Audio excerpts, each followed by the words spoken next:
Alors, je demandais à M. Bernard Milot s'il y aurait une façon de déjouer cette conspiration cosmique qui veut maintenir l'humanité sous un certain joug. Non, ça ne m'inquiète pas du tout. Pensez-vous que vous êtes capable, vous, de déjouer la conspiration cosmique, ou est-ce que la manière de la déjouer, c'est de réussir à faire son petit cheminement personnel? Ben, la première règle, c'est passer inaperçu. Hein? Je veux dire, faut pas essayer de convaincre tout le monde. Puis de...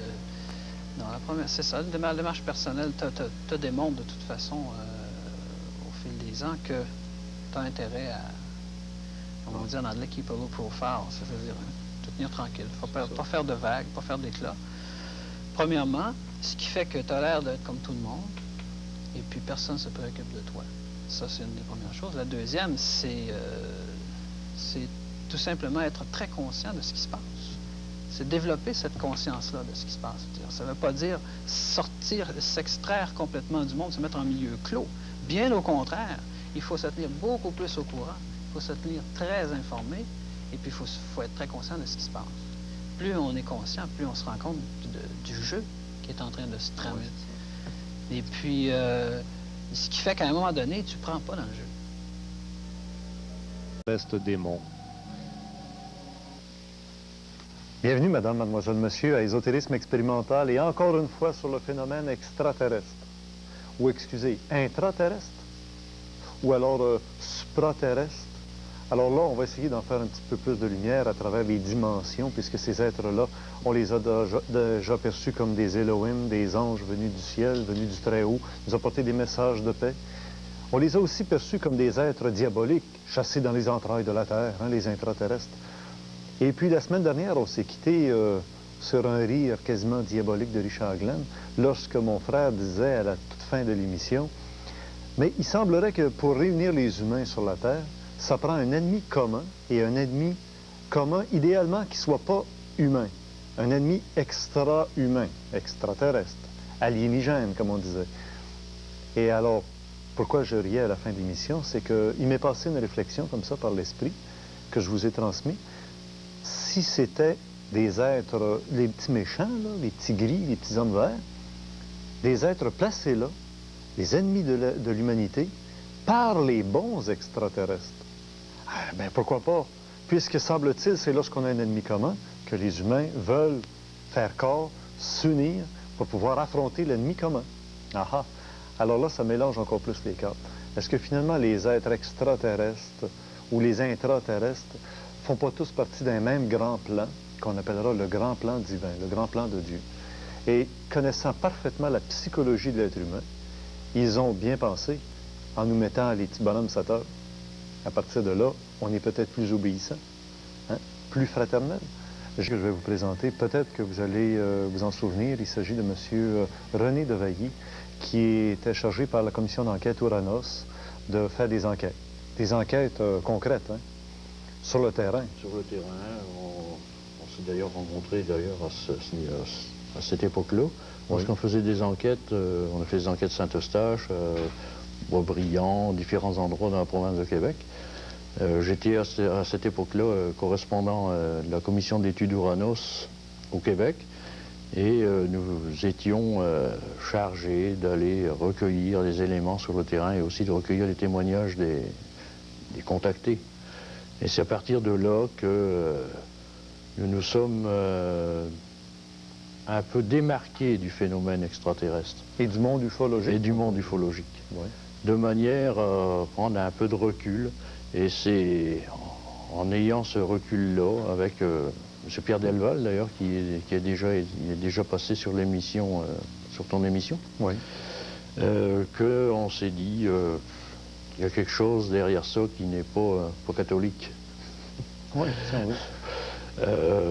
C'est au cours d'enquêtes comme ça que j'ai réalisé moi-même personnellement qu'on faisait face à des êtres qui sont, autant dire le mot, je vais le lâcher, c'est les ovnis de l'Antéchrist. Donc des forces du démon. Les forces du démon, les forces du diable, les forces de Lucifer qui viennent nous tromper, nous manipuler. Pierre Delval, vous en avez parlé il y a 2 secondes, on voit le livre Contact du 4e type. Les ovnis précurseurs de notre avenir. Ça, c'était peut-être à l'époque où Pierre Delval était encore un croyant du phénomène extraterrestre comme tel, là, soucoupe volante, traces laissées sur le sol. Matérialiste, on recueillait des éléments sur le terrain. Et c'est là qu'on s'est rendu compte qu'on perdait notre temps. Mais déjà, on tournait en rond, on nous envoyait sur des voies de garage. À partir du moment que c'est qu'on décidait de former un comité dans une ville ou sur un territoire, on avait des manifestations d'OVNI qui se répétaient continuellement. De manière... Après ça, bien sûr, on s'est aussi orienté sur les failles, comme tous les ufologues. Les failles terrestres. Les failles terrestres. Que là où il y a des failles terrestres, il y a des passages d'OVNI. Des passages d'OVNI. Et on tournait en rond. Ça ne nous donnait absolument rien et on cherchait. C'est ça, vous n'arriviez jamais à mettre la main... Impossible. Sur une conclusion pratique. Et à partir de là, on s'est dit, il y a quelque chose qui joue avec nous, qui joue avec le bon sens. Et c'est là qu'on s'est aussi intéressé à partir de ce moment-là aux sectes. Parce qu'à partir des sectes, généralement, on s'est dit, il y a un contacté. Généralement, il y avait un contacté à la tête d'une secte. Bon, regardez René Devailly, du livre Contact du 4e type. On sait que le contact du 3e type, c'est la rencontre entre un être humain et un extraterrestre, mais physiquement, là, face à face. Alors du 4e type, ça serait peut-être le contact psychique. Et là, du mouvement Uranos, on est passé à un autre livre. Et peut-être la démarche nous indique justement dans quelle direction ils sont allés. Le monde occulte du surréel paraphysique. L'envers du décor des ovnis, la grande imposture, un dossier de la commission d'enquête Uranos. Hein? Ça, c'est un livre qui est paru en 1979. Ouais. Il est déjà un peu dépassé. Il est même introuvable ici au Québec. Ben, ces deux livres-là, je pense que pour un libraire, hein, Laurent... Ne cherchez pas dans les librairies. Non, hein? Non, pas exactement. Ce sont des livres introuvables parce qu'ils sont soit épuisés, on les a tout vendus. Ben, ils sont pas épuisés en France. Ils ne sont pas ici. On en a encore disponible à la commission d'études Uranos qui... si les gens intéressés veulent me contacter, je pourrais encore me procurer ces livres. Oui, à la fin de l'émission, je l'ai dit déjà sur l'émission, c'est que juste avant le générique, à la fin, on voit le nom des invités, leur numéro de téléphone et dans le cas présent, pour M. René Devailly d'Uranos, vous verrez aussi l'adresse. Si vous êtes intéressé, vous pourrez contacter directement. Alors là, chez Uranos, on a publié un tout dernier livre qui vient juste à peine de paraître et qui n'est pas aussi disponible au Québec pour le moment. Environ 3 mois. Alors, il y a 3 mois, c'est Jean-Michel Lesage qui a publié « La manipulation occulte » chez Atlantique. Et là, ben, on remarque que sur la page couverture, c'est le triangle avec l'œil. Et c'est presque l'image qu'on retrouvait sur l'annonce du film Rencontre du 3e type, l'autoroute qui mène à l'horizon. C'est donc qu'on est complètement décroché de la manifestation physique. Ça donne rien. Ça donne rien, on tourne en rond, c'est de la manipulation, c'est de la tromperie. Ces êtres-là essayent de nous leurrer. Bon, mais ces êtres-là, ce sont des êtres physiques ou ce sont des êtres spirituels, des anges? Ce sont des êtres spirituels qui ont la possibilité, qui sont immortels. Des démons? Des démons qui sont immortels, qui ont la possibilité de prendre un corps physique par magie, parce que c'est des grands magiciens. C'est le retour des dieux de l'Antiquité, de la Genèse. On revient avec ces êtres-là actuellement. Et c'est à ça qu'on doit faire face. Parce que là, vous disiez que vous enquêtiez dans les sectes où il y a toujours un contacté qui promet des choses. Qui est à la tête, qui promet des choses lui aussi, et bien souvent qui ne les tient pas, ou lorsqu'il les tient, c'est comme Jim Jones en Guyane. Ce qui n'est pas trop non plus très... Oui, mais là, si je pousse à l'extrême, attention à tout le monde, là, mais le Christ, c'était le contacté, qui avait sa petite gang autour. Et il a promettait des choses. Même on l'a crucifié, on l'a éliminé. Et il a quand même promis qu'il reviendrait un jour. Oui, on est à la Alors, jusqu'à quelle limite on peut tout rejeter d'un bloc en disant c'est tout de la supercherie diabolique et il y a peut-être aussi de la supercherie angélique? Alors là, je vais faire la différence. Il n'y a pas de bons et de mauvais anges. Quand je entendais tout à l'heure dire les bons anges, ce qu'il faut faire bien attention avec ces êtres-là, c'est que ce soit des mauvais anges, mais qui paraissent, ou qui veulent se donner l'apparence de bons anges. C'est très facile. Toujours possible pour tromper l'humanité, pour tromper les gens. Et généralement, comme M. Bégin disait aussi tout à l'heure, ces êtres-là spirituels, qui parlait dans son livre La Colombe, ils ne se présentent pas à l'humanité, ils restent encore spirituels, tandis que les êtres extraterrestres ont la possibilité, comme j'ai dit, de prendre un corps physique et d'intervenir dans notre quotidien, généralement par surprise. Avec un abaissement du champ de conscience, on abaisse le champ de conscience de l'individu et on vient lui raconter les plus gros bobards qu'il puisse pas... Il n'y a pas les moyens psychologiques de faire la nuance ou de faire le discernement. C'est impossible. Ils ont le don de manipulation extrême et de nous dominer. De nous manipuler. Hein, de nous manipuler et de nous tromper, ce qui est... Laurent,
sur la Terre, ça prend un ennemi commun, et un ennemi commun, idéalement, qui ne soit pas humain.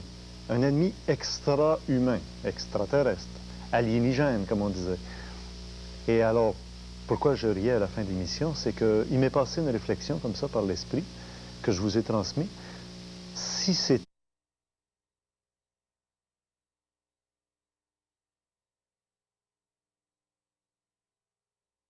Delval, d'ailleurs, qui a déjà été...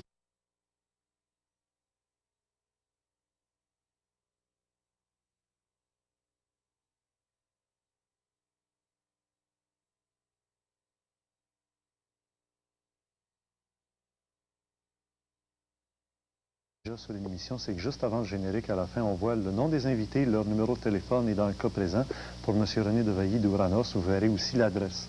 Si vous êtes intéressé, vous pourrez contacter directement.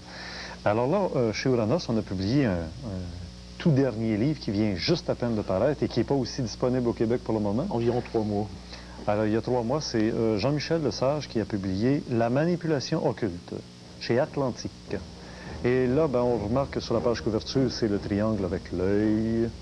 Et c'est presque l'image qu'on retrouvait sur l'annonce du film Rencontre du troisième type, l'autoroute qui mène à l'horizon. C'est donc qu'on est complètement décroché de la manifestation physique. Ça donne rien. Ça donne rien, on tourne en rond, c'est de la manipulation, c'est de la tromperie. Ces êtres-là essayent de nous leurrer. Bon, mais ces êtres-là, ce sont des êtres physiques ou ce sont des êtres spirituels des anges? Ce sont des êtres spirituels qui ont la possibilité, qui sont immortels. Des démons. Des démons qui sont immortels, qui ont la possibilité de